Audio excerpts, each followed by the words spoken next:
কৰ্মকৰ্তা তথা আমাৰ অতিকৈ মৰমৰ গ্ৰাহকসকল আমাৰ মাজত আজি উপস্থিত হৈছে। সকলোলৈকে মই মৰম আৰু ধন্যবাদ জ্ঞাপন কৰিলোঁ।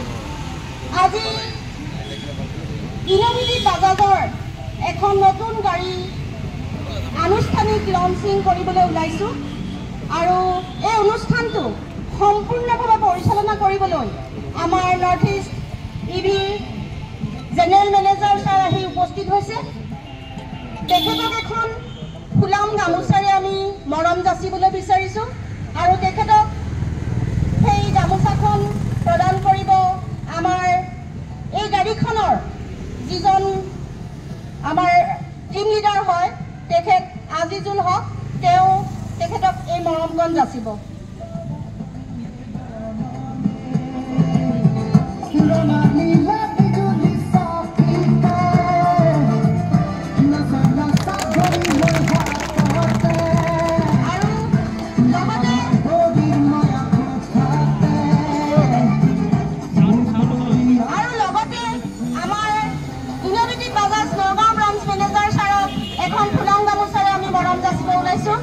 তেখেতক সেই ফিলম গামোচা সম্বৰ্ধনা জনাব আমাৰ জোনমণি বৰা।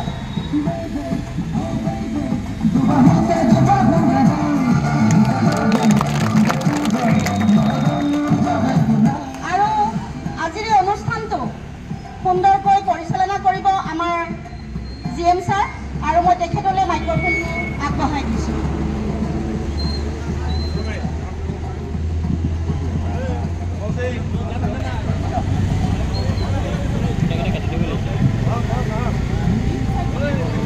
নমস্কাৰ, সকলোকে স্বাগতম কৰিছোঁ।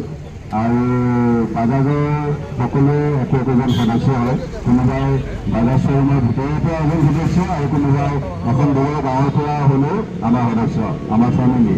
আৰু এই বাজাজৰ যিটো অগ্ৰগতি হৈ আছে, বাজাজৰ যিটো জাৰ্ণি, সেইটো বাজাজৰ প্ৰডাক্টৰ কাৰণে হৈছে। আজি নগাঁৱত পোন প্ৰথমবাৰৰ বাবে আৰু আনুষ্ঠানিকভাৱে বাজাজৰ যিখন বেটেৰী ৰিক্সা সেইখন আমি মুকলি কৰিবলৈ ওলাইছোঁ। আপোনালোক সকলো আহিছে, খুব ভাল লাগিছে। আৰু এইটো এটা অনুষ্ঠান যদিও আমি এজন এজনৰ লগত যিমান পাৰোঁ কথা পাতিবলৈ চেষ্টা কৰিম, চিনাকি হ'ম, নহয় জানো ছাৰ? আপুনি কিবা ক'ব নেকি?